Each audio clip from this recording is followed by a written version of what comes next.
Good morning. You're watching DeProgram with Ted Rall and Jamarl Thomas. It's Thursday, April 16th. Good morning, Jamarl. What's going on, man? How you doing this morning? I'm doing pretty good. Looking forward to our guest. It's not every day that you talk about the ancient Canaanite god Baal with an expert on ancient religions. So joining us will be Dr. Daniel E. Fleming of NYU. He's an Assyriologist. Okay. So he sounds like a dum-dum. Yeah. Went to some school called Harvard, whatever. Anyway, he's joining us at 9:30. So 29 minutes from now. Looking forward to that. Please like, follow, and share the show. We will take your questions for Dr. Fleming as well as for ourselves. In the live feed on Rumble and on YouTube in the 9 o'clock hour. If you're watching live, if you're watching later on streaming, thank you so very much. And there are ways to actually get us questions if you're watching in the streaming. And we'll talk about that a little bit later on with Robbie. He can walk you through that.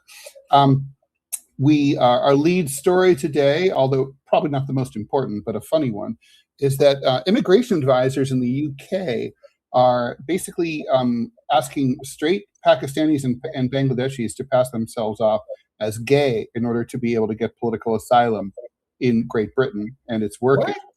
It's a scam. Yeah, it's a crazy scam. The serious news of the story, besides Baal, is there's ceasefire talks that seem to be going pretty well between Israel and Lebanon. So that's some good news. But will anything come of it? Probably not, because no one's talking to Hezbollah, and they're one of the main combatants here. You might remember that the Supreme Court declared a lot of Trump's tariffs to be illegal. So the good news for businesses who got dinged to a total of $175 billion with a B dollars is that they can apply to get some of their money back. The bad news is it's going to be complicated and the burden is on them.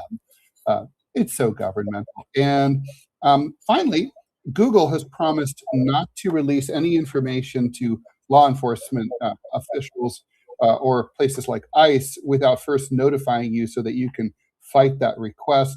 Well, it turns out they're breaking that promise. So you may very well be that your personal data is being turned over by Google to ICE and other fascist government agencies. So that's basically it. Again, post your questions. Let's get to it. I always, Jamarl, why don't you choose what we talk about first? What are you going to do? Lebanon, because I don't think it's positive, personally. Because what you're dealing with effectively is a passive Lebanese government that hasn't fired a shot in anger at an Israeli aggression that has been taking place continuously, remorselessly, inexorably, taking over aspects of Lebanon to create greater Israel. And so what you're getting is a U.S. government that is trying to use the Lebanese government to create a civil war scenario in Lebanon. And they've been doing this. I mean, Tom Barrack, the envoy, I believe he was either Syrian envoy, Lebanese envoy, he was very explicit about it in an interview, basically saying this is what we were trying to do.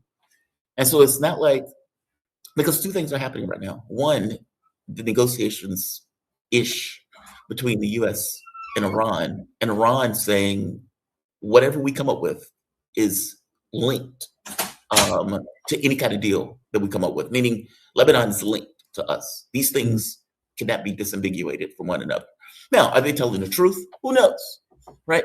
You may get to a point where they toss Lebanon over the side for some kind of sweetness in negotiations. By the same token, they may also be right. And if they are right, then the negotiations taking place between Lebanon and the United States are pointless, or Lebanon and Israel are irrelevant. Reality of it is, it's not like the Lebanese government is going to do anything that's going to contradict Israel per se. By the same token, what is taking place in regards to Iran and those negotiations may supersede whatever takes place between Lebanon and Israel. It's interesting. Give me your take on it. I mean, is there anything you disagree with me on that? No, not at all. I agree with you. I mean, I kind of wonder what this is all about, right? I mean, so if there was no such thing as Hezbollah and no such thing as Iran, this would all sound very hopeful. You'd have, okay, well, Israel and Lebanon, its neighbor, it's talking. Both sides agree that they want a well-defined border between Israel and Lebanon. Of course, Lebanon isn't the issue here. This is the Israelis. Yeah. Israelis cross that border all the time, and basically they look like they're on the verge of annexing Lebanon all the way up to and maybe past the Litani River. And then the other, this reminds me a lot of the days after, the months after the overthrow of the Taliban in 2001, when the U.S.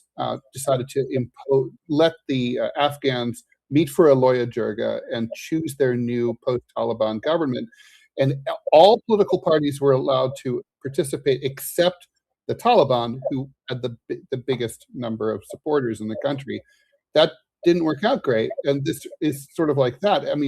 Hezbollah is the most potent political force in Lebanon, and they're backed by Iran, and they're more militant than ever, arguably, than they're now fully engaged as a combatant, as a sort of distant ally of Iran. And so, I don't know what the purpose of this is. One thing that Israel and Lebanon both say is that both countries would like to, quote unquote, expel Hezbollah.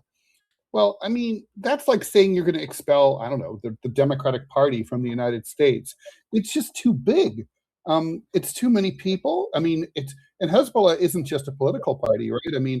It's a cultural movement. They have schools, hospitals, clinics. They are a government in the same way that Hamas is and was a government in Gaza. I guess the thing is this, what is the purpose of these negotiations? I know nothing will come of them really, yeah. but why are they, presumably the powers that be feel that, like Rubio, they feel like something, there's a reason they're doing this. I just can't figure out what it is.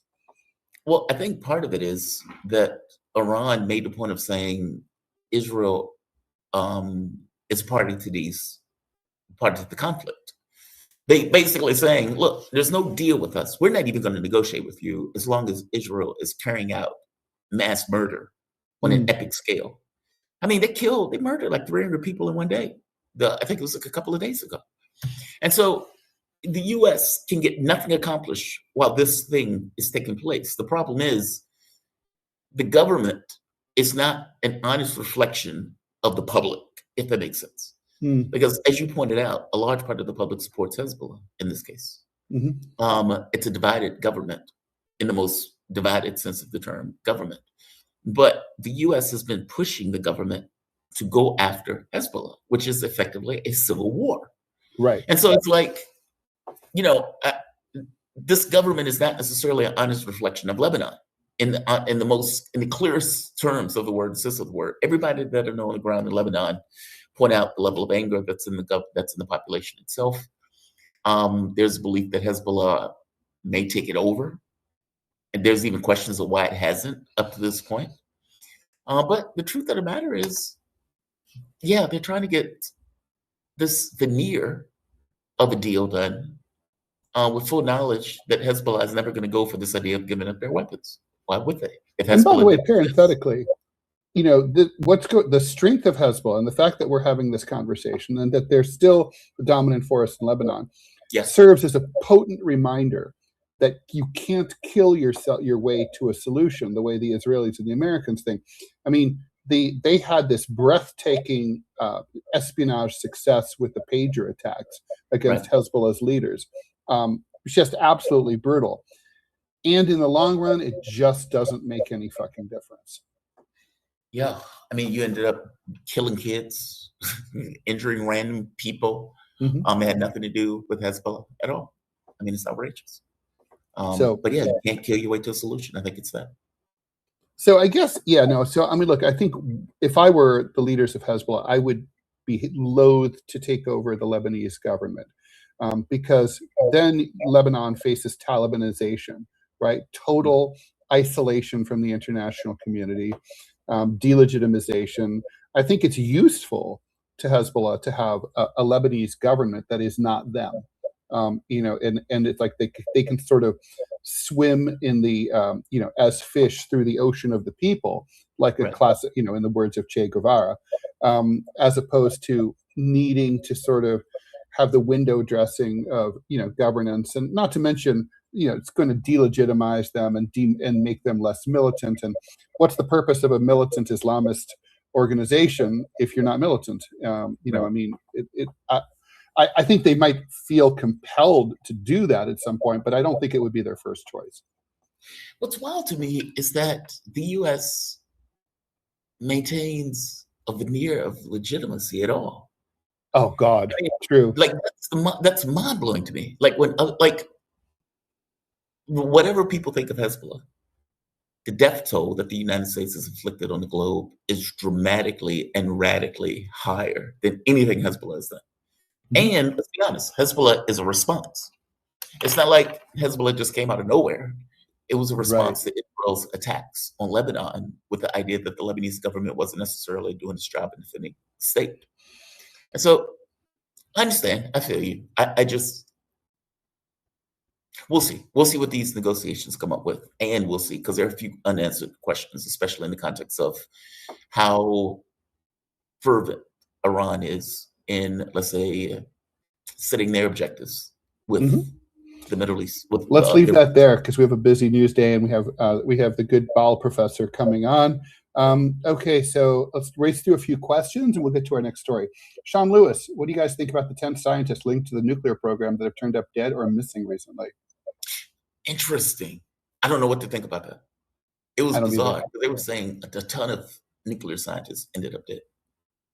Yeah, it's one of those stories. I go into wait and see mode for things like this. Okay, so there's a question for the professor. We'll get to that later. Any question Jamarl could get a Rumble channel and then just automatically join his show to deprogram as you do with the TMI show? Yes, there is. That's what we need. You, JT, offline, you need to coordinate with Robbie to take care of that. I will do. Yeah. Okay. Flanderina, what was with Hegseth's repeated emphasis on how young our Navy decision makers are? Is that supposed to be a threat or a brag? Wait, I don't remember this comment. I don't remember it either. Okay, so Hegseth made a comment about military leadership being young. Yeah, I think it's a brag. I mean, he's a young guy, and I think it's this whole, like, we're young and we're virile and we're not a bunch of old men who are afraid to fight wars, not like us guys. Like it's a flex. Is that even a flex? I mean, that's not a positive. Well, I mean, it's neither negative or positive. I don't care if my political leadership or military leadership is young or old. I just want them to be smart and effective. Yeah, I don't think it makes any difference. Manchild, thanks for the $1. Hey, fellas, is the U.S. the best arbiter of peace between Israel and Lebanon in this day and age? Well, JT kind of addressed that. Why did Lebanon demand a more neutral ground? Because Lebanon is not a neutral country. Look, man, look at some of the decisions that the leadership of Lebanese have made. And look at meaning they often are diametrically opposed to Hezbollah. Hezbollah has even put out comments saying, hey, we want the Lebanese government to work with us to push back the threat of Israel. And the Lebanese government won't do it. Right. Let's move to the gay story. We have to talk about it. Adam 2. Wow, fake gays. Life is getting far more complicated to even attempt to understand these trends and new ideas. Was life always as disturbing, but it wasn't for the internet, we wouldn't have known? Yeah, and before that, the 24/7 news cycle also made things crazy. It used to, I'm old enough to remember when the news was something you got out of a newspaper and the evening news at 6:30 p.m. And until 6:30 p.m., you didn't really know if anything was going on. Right. So as long as an air raid siren hadn't gone off, you figured you're probably pretty much okay. Yeah. So let's talk about this story. So basically, there's these immigration fixers in the UK, and they're charging up to £7,000 in order to process their Pakistani and Bangladeshi applicants for residency in the UK. And so they're applying for political asylum, and they're basically telling them the easiest way is to pretend that you're gay and we'll help you do that. They literally will even get a person to attest that they've had sex with you, homosexual sex with you. And so, I mean, and they said, this is the best part. They said, nobody checks to see if you're gay, right? Like if you claim that you're being, you need political asylum because your politics are in opposition to, say, the Bangladeshi government and that you're being oppressed, they'll check that, or they'll try to check that. They will, but if you're like, yeah, I like other dudes, and that's how it is, and they're like, oh yeah, okay, I'm not looking into that. I mean, it is kind of hilarious.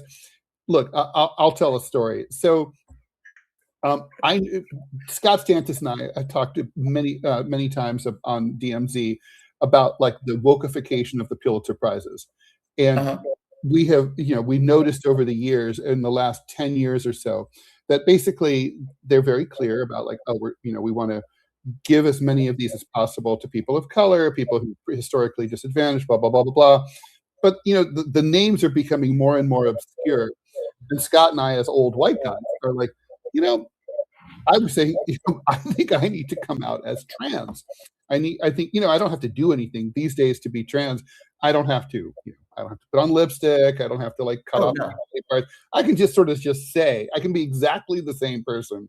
I can just say like, oh, I'm Kadena now, or whatever. I'm transitioning, and so like, we're both convinced that if I did that, I would go up to the top of the pile at prize time, because it would be like, oh, that's super interesting. He's transitioning.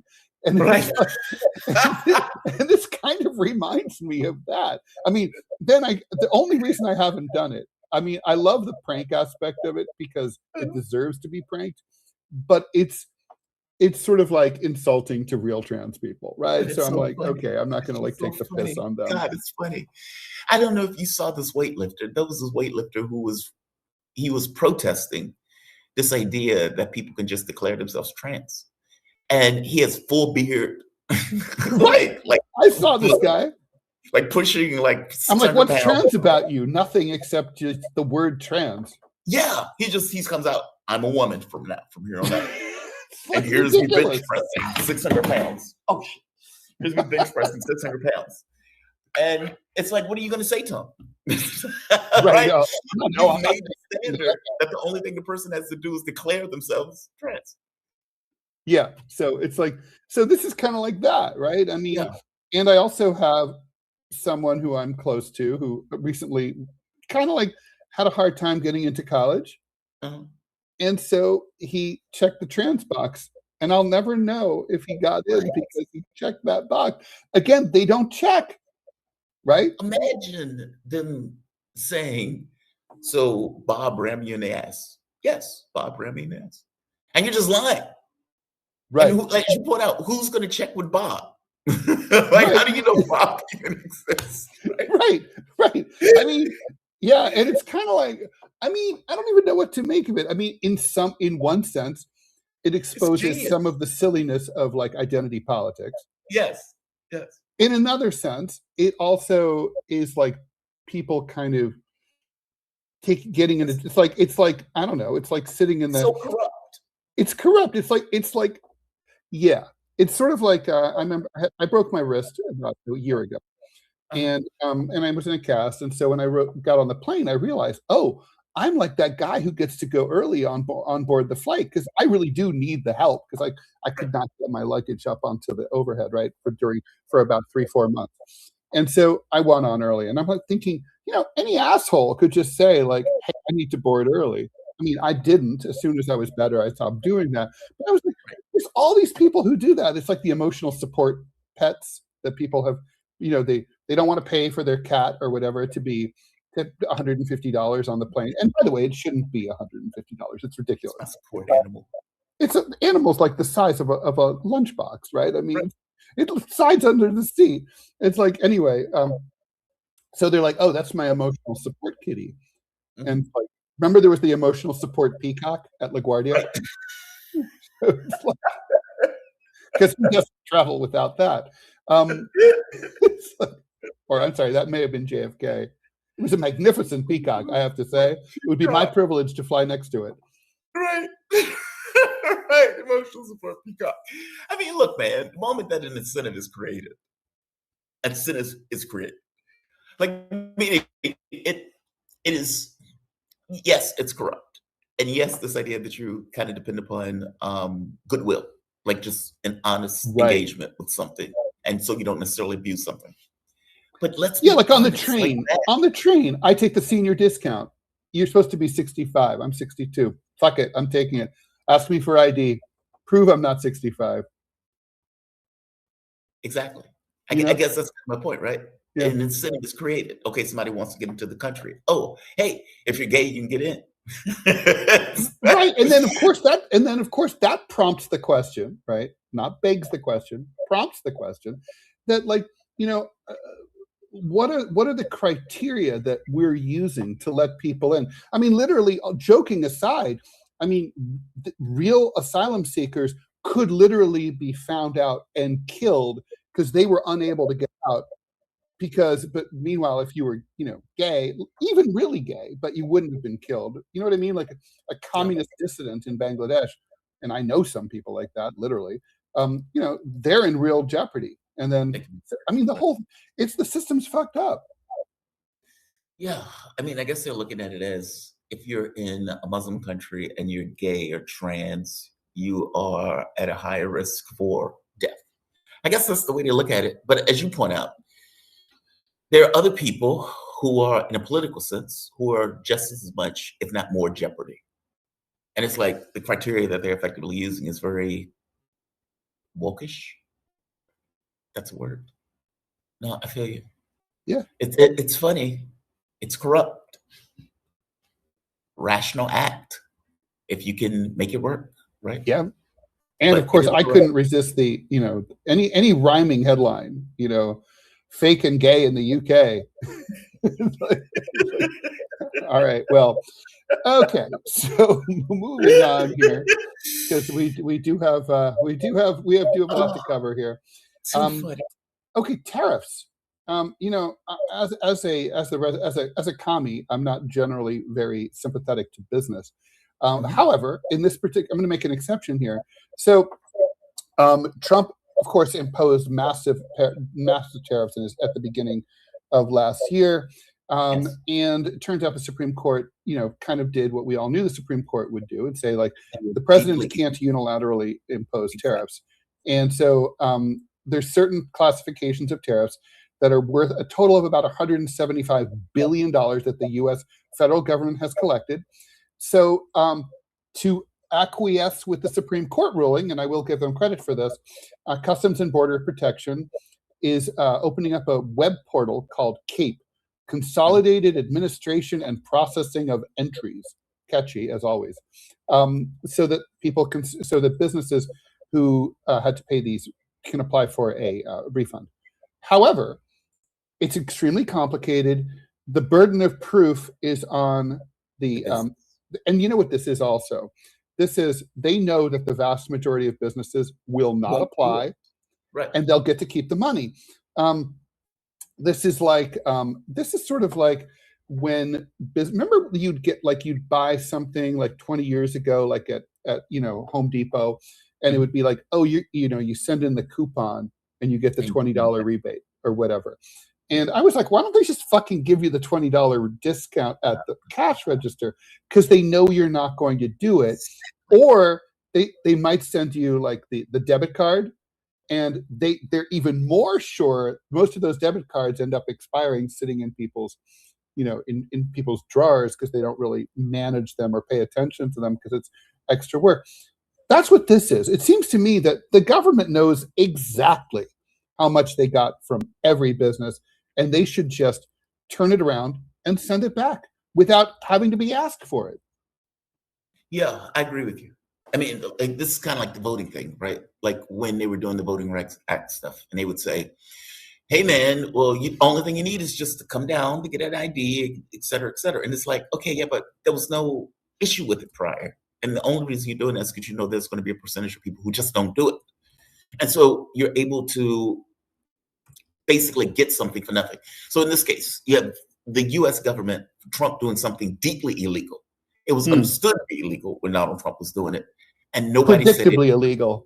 Yeah, you knew what the Supreme Court had to do, or at the very least, ideally, what they were going to do if they attended to any notion of law at all.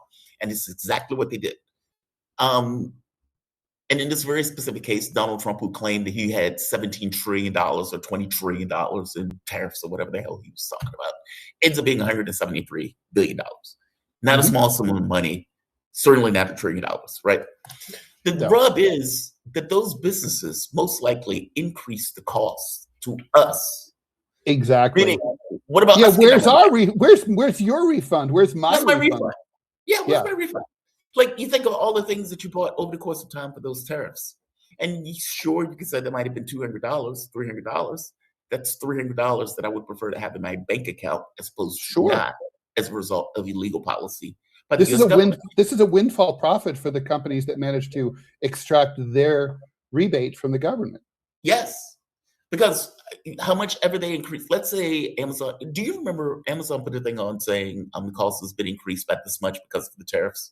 Yes. Basically. Yeah. Like they were trying to make it clear. We call up Jeff Bezos and say, hey, Jeffy, we need our money back. I don't think so. I don't think we're gonna get very far with that. We're not gonna get it.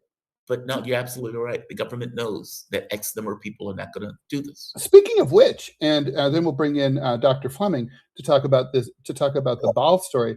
There is also news that the Trump administration quietly killed this initiative to try to make paying taxes easier. So I'm a dual citizen of U.S. and France, right? So in the France is one of many countries that does everything they can to make tax or income tax a less heinous experience. So you receive a form that's pre-filled out. Like the government knows how much you earned, right? So they literally just they send it all out, and it's like, if you agree with this, sign it and send us what you owe. The end. 99% of the time, it's exactly right. But if there's a modification, something they got wrong, then you put that in. There was a law that was an initiative afoot in the IRS to do the same thing here. But, obviously H&R Block and all the other tax prep companies didn't want that to happen. And Republicans in Congress didn't want it to happen because they want us to hate paying taxes. So it's this, it's the same sort of thing where, I think we need a constitutional amendment that the government should have to try to make bureaucracy as simple as technologically possible for the American people and for businesses here. Agree. But that requires public will. That's the rub. Right. Like it's what and a more functioning political system. And a more functioning political system. Unless the government is terrified of the population, then they don't really care. There needs to be a consequence. Couldn't agree more. All right, shall we bring in Dr. Fleming? Let's go ahead and do that.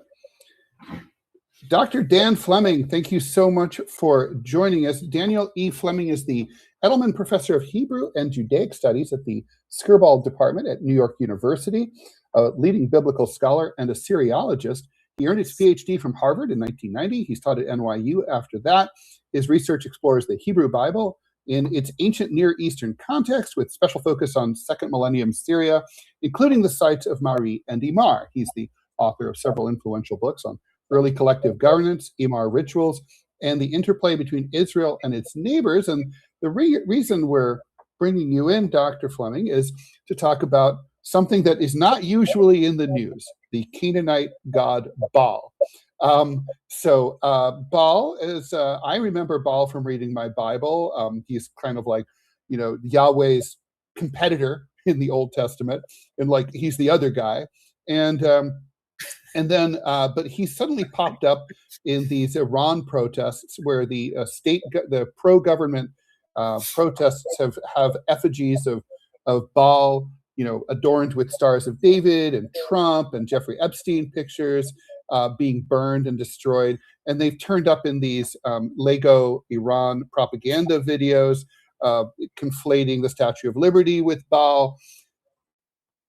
What do you make of all this? What are we to make of all this? What's going on? So you brought me in not as an expert in any of this new stuff, so I have no idea what But I mean, what I know about is the actual ancient stuff. Great. Well, tell so tell us that. Please tell us who is and was Baal. I mean, I'll try to bridge a little bit between the actual thing and what people seem to be doing with it, which is that I mean, on one hand, the name Baal simply means Lord. And so it's a perfectly good title for God. It's a great title for a God in a world that had lots of them. And so that there are all sorts of gods who were called Baal, in whatever like exact form. And so he's not a specific, so he's not necessarily a specific god. Yes, there's not one thing. That's right. So I mean, there are gods going back, a couple thousand years before the Bible that had that title. And there are two particular bad guys that ended up being potential competitors for the God of the Bible and the people of the Bible. One is just the local storm god who had names that varied from something like Haddu to Hadad, which is at Damascus. They would have called him that. And he's the storm god. And so he had a kind of special right to the title of Baal.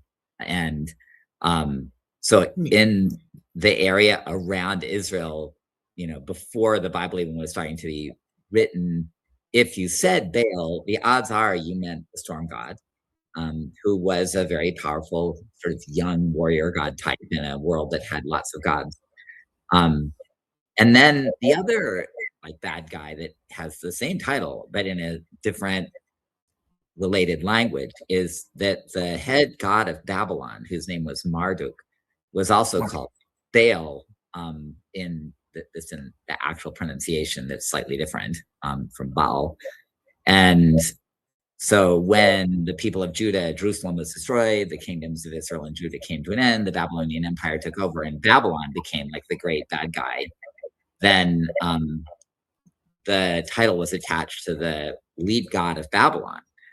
And so, but I mean, it's a different god, but it somehow, like, it's a good question, like which name they were thinking of when they used the title. But the one other piece of this, I suppose, is that, the Bible is like a library, and it's almost like Wikipedia or something, and it kept getting worked on.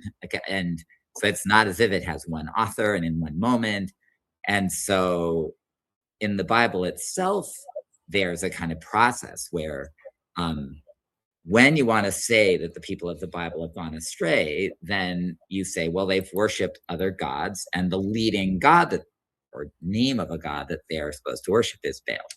So, okay, like, so that's where you get what's happening today, right? That if people go to the Bible, and in this case, like the Hebrew Bible, Christian Old Testament, and they think like, who is the chief bad guy God? Then that's the name that's at the top of the list. And was there anything? So the Canaanite version of this storm god, what were the characteristics that were attributed to Baal?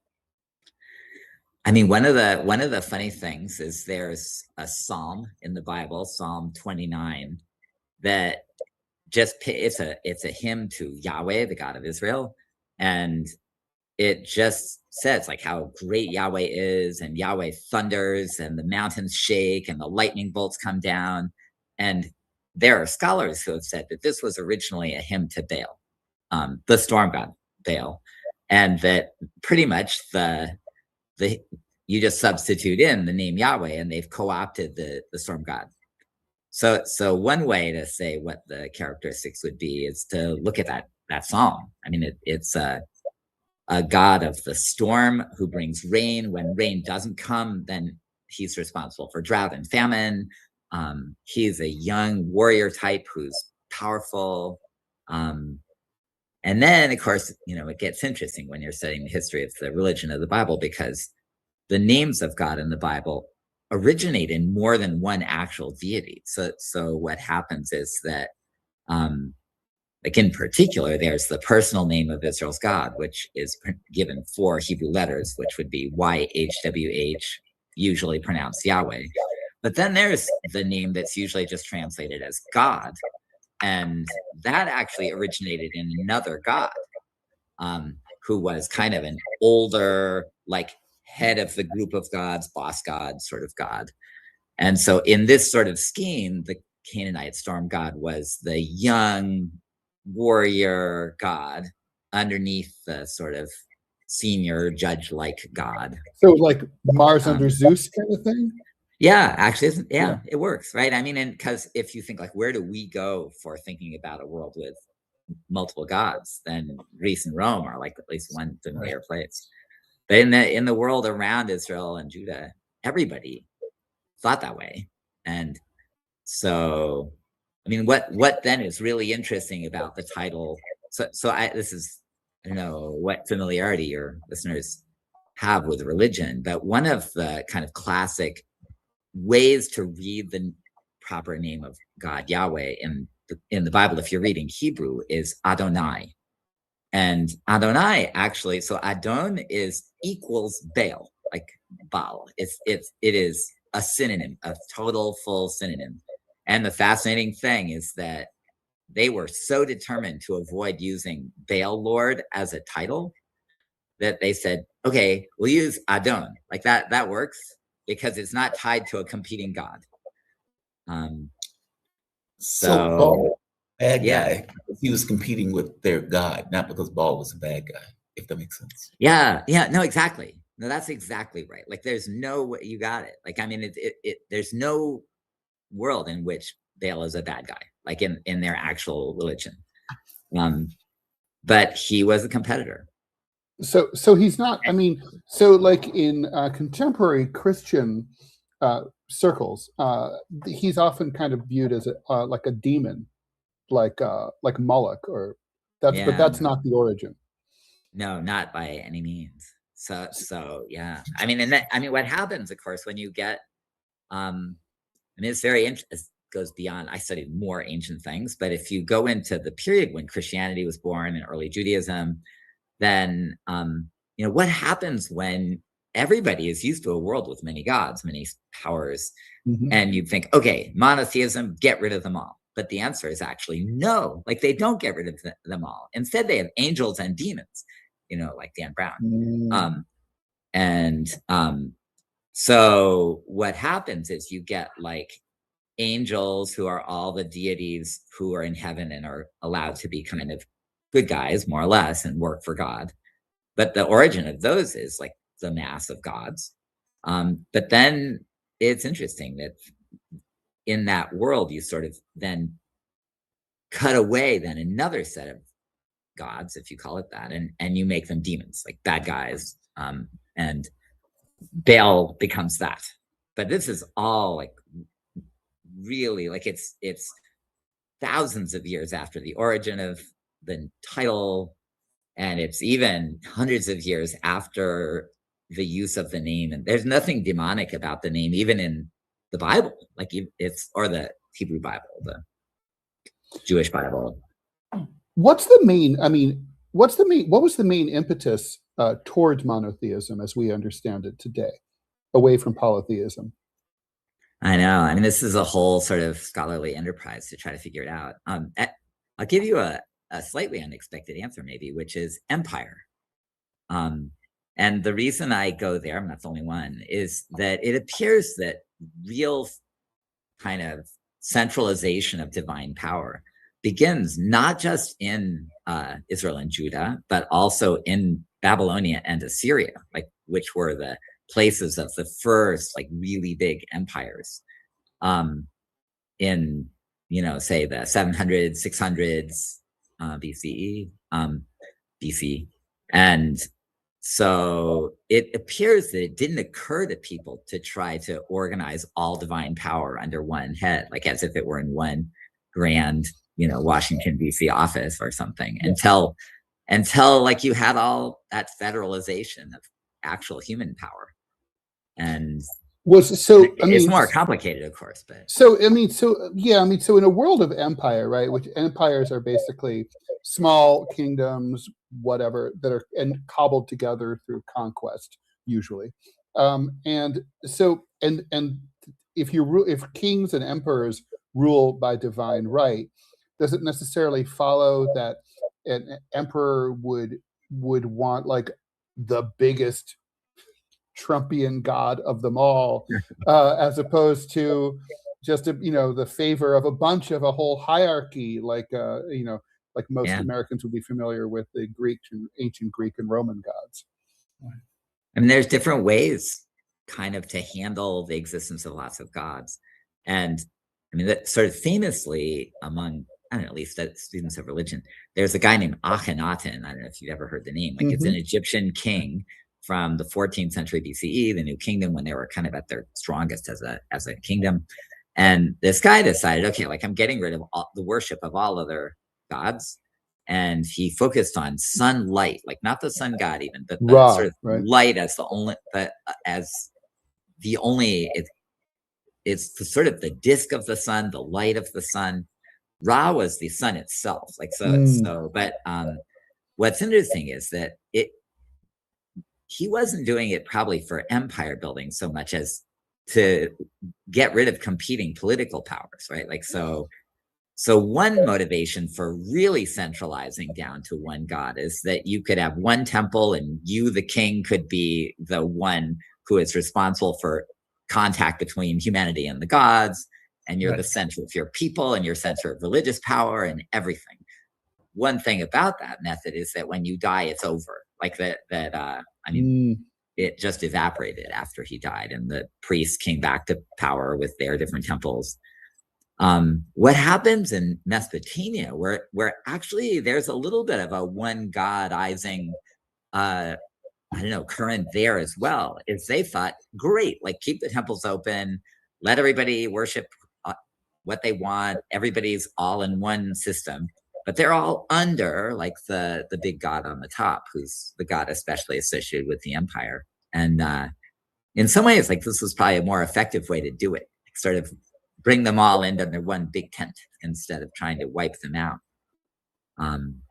But of course, like, this is what's fascinating about the Jewish people, that in having lost their political independence, then one like central, crucial part of maintaining an identity that could somehow survive not having a political center was through religion. And so in a funny way, like, the very lack of political power became a kind of way to define a monotheism that was detached from political power and almost became greater than anything. Like, the brilliance of this solution is that you can lose every battle, you can be crushed, you can be, scattered around the world, and you say, look, I mean, our God does what he wants, and he works in mysterious ways. But I mean, like, because if you tie your God to your political success, then when you lose, then your God loses. Right. That's so interesting. Professor, I know you said this Iran stuff's not your specialty, but I'm going to ask you to speculate. Why do you think, first of all, why do you think the Iranians focused on this Baal thing? And then, like, by the way, can you address this idea, this conspiracy theory on the internet, that this outbuilding on Jeffrey Epstein's island is a temple to Baal, just based on the architecture? So I mean, you're asking me to talk about two topics that I don't know anything about.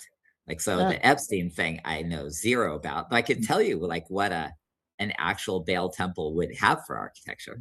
I've never, seen the thing that you're describing. Oh, okay. The Iranian thing is interesting, that in that presumably it's coming to them by way of the Quran and Muslim religion, and this is way beyond my expertise, but in general, I mean,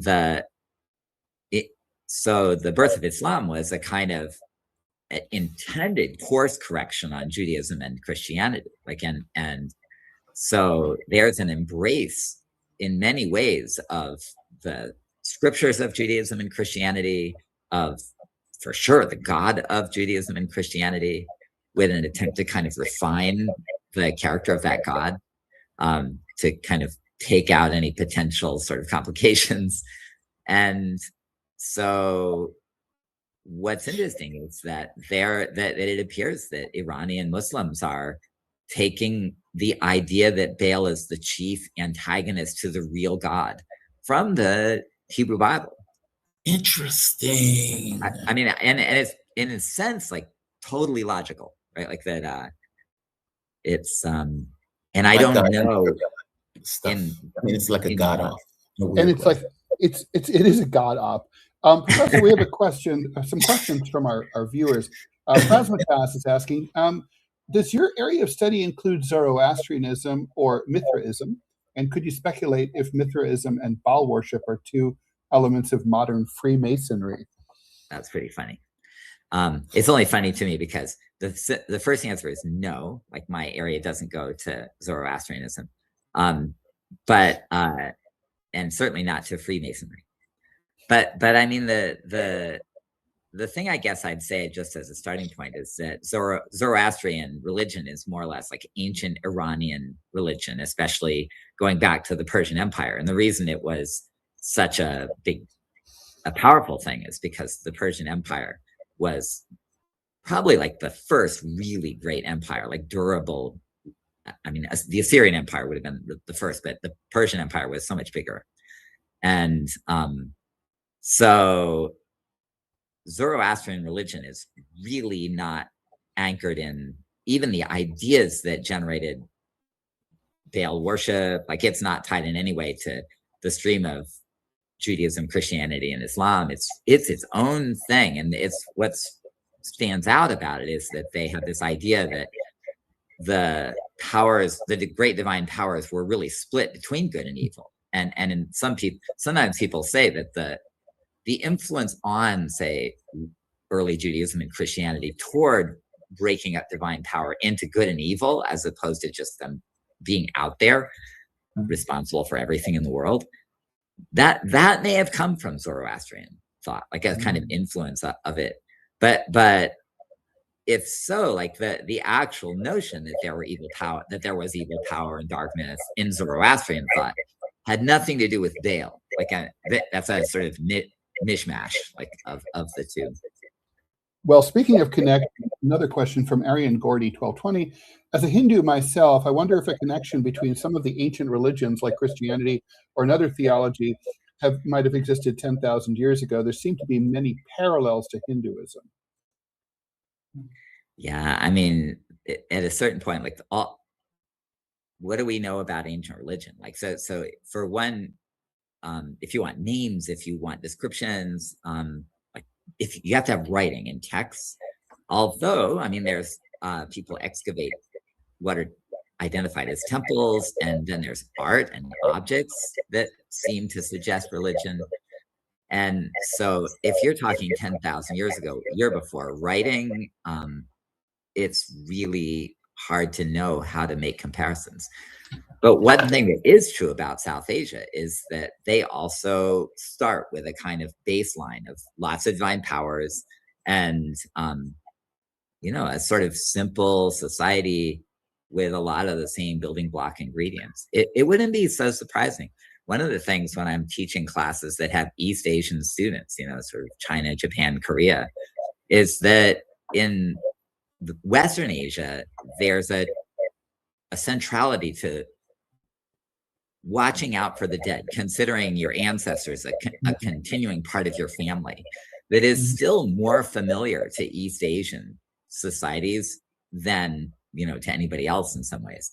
And so this is not because there's some kind of direct influence of one side to the other, but they probably go back to really, really ancient just trends across Asia. And that people tended to treat family as a thing that went backward and forward in time before and after your own existence. But overall, I think there's no line of influence or something like that. And partly I can't answer the person's question because we just don't know enough. But it's not surprising that there would be a lot of things in common. Professor, really appreciate this. I found it fascinating. If nothing else, you've sold a book or two to me. I'm going to go online and buy one of your books. Thank you so much for joining us. I hope you'll come back. I'm sure if it's not Baal, it'll be some other ancient date. Wow. I can tell you range widely.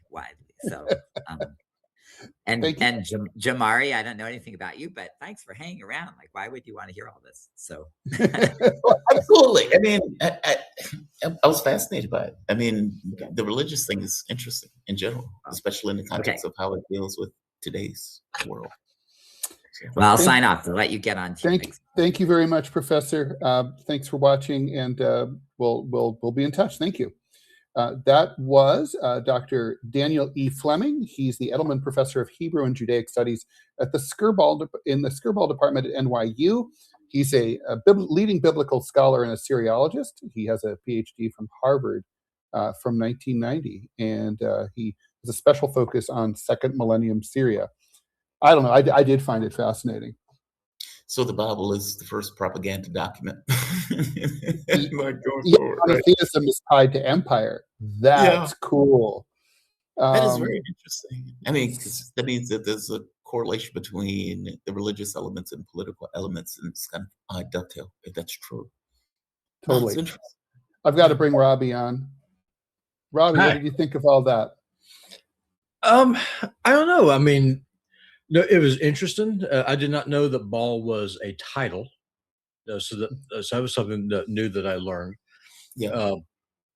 I guess this all just comes down to faith and what you believe, right? I mean, I'm a fundamentalist Christian, and I believe what I believe. I believe that the Bible is the Word of God, is the perfect preserved Word of God, and it just comes down to faith at the end of the day. Totally. And, I mean, the Bible says, there are no other gods beside me. I am that I am. And so if you believe that, if you have these other gods, then that means either A, they're false, or B, even worse, they could be demons. Well, that was always, that's for me where my faith fell apart as a teenager, was when I read that there were other gods and other religions. And it's like, well, I was like, all these people believed that there, Zarathustra or Zeus or whoever, that those were real, and they were real to them. So, like, how could it be that I got it right and they got it wrong? Like, what are the odds of that? And that's where, Sure. Well, that's right. I mean, ultimately, that's the crust of it, right? And one thing, and I firmly believe this, like the Roman and Greek gods are basically just the adaptations of the old Egyptian gods. I believe that they were real spiritual beings. I believe they were actual demons, that they did works, that they did things. They had agency, and they still exist today. They just work in different ways. I think that's one of the reasons.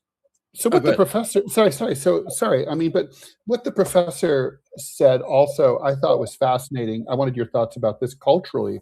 So Baal's not really a big deal to Muslims, right? So this is like, we talked about how the Iran propaganda videos, the Lego videos and the other ones, those are, a lot of it is the connection happens because the Iranians are talking to us in our language, toys, Legos, pop culture, diss tracks.